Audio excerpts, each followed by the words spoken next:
Assalamualaikum warahmatullahi wabarakatuh. Perkenalkan, nama saya Desi Sapitri dengan NIM 210108075 dari Lokal B Piaut dengan mata kuliah Psikologi Pendidikan dan dosen pengampu Norbaiti SPD MPD. Di sini saya akan menjelaskan mengenai kesulitan belajar siswa dan cara mengatasinya. Pengertian kesulitan belajar. Kesulitan belajar adalah kesulitan yang dialami oleh seseorang dalam proses pembelajaran yang tidak dapat belajar sebagaimana mestinya. Kesulitan belajar terjadi karena adanya ancaman, hambatan-hambatan, dan gangguan dalam belajar. Kesulitan belajar terjadi kesukaran mendapat perubahan tingkah laku, atau siswa yang bandel atau nakal. Kesulitan belajar terjadi karena hambatan-hambatan dalam usaha memperoleh hasil belajar, seperti siswa yang malas belajar serta tingkat EQ yang rendah. Gejala-gejala kesulitan. A. Menunjukkan hasil belajar yang rendah di bawah rata-rata nilai yang dicapai kelompoknya. B. Lamban dalam mengerjakan tugas-tugas dan selalu tertinggal dari temannya dalam menyelesaikan tugas-tugas sesuai dengan waktu yang disediakan. C. Memperhatikan sikap acuh yang kurang wajar, yaitu sikap acuh tak acuh, menentang, berpura-pura, dan bohong.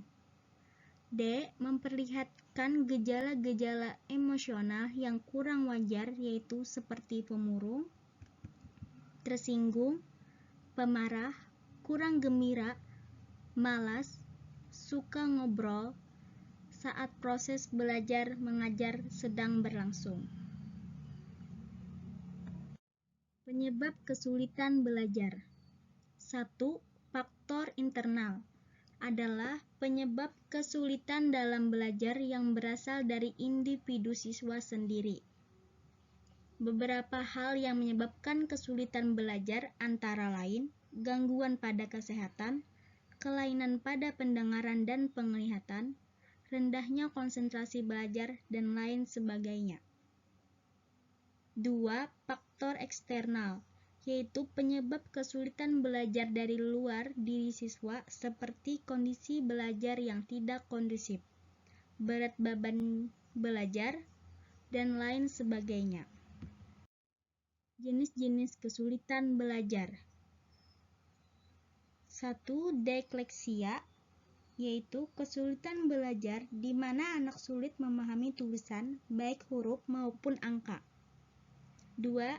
Disgrafia, kesulitan menulis, baik berupa merangkai huruf dalam kata atau membuat kalimat lengkap.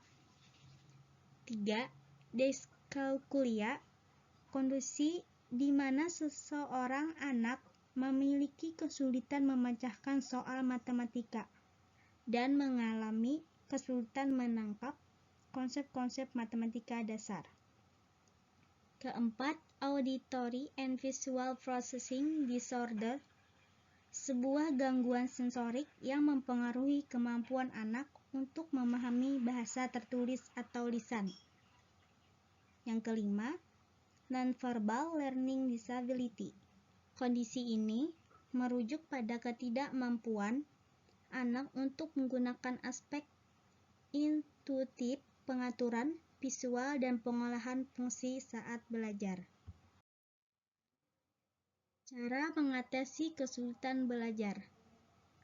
Tempat duduk siswa, gangguan kesehatan, program remedial, bantuan media dan alat peraga, suasana belajar menyenangkan, motivasi orang tua di rumah, ajak siswa aktif berpartisipasi, bentuk kelompok belajar, metode resiprokal, Tanamkan pikiran positif.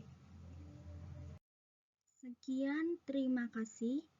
Wassalamualaikum warahmatullahi wabarakatuh.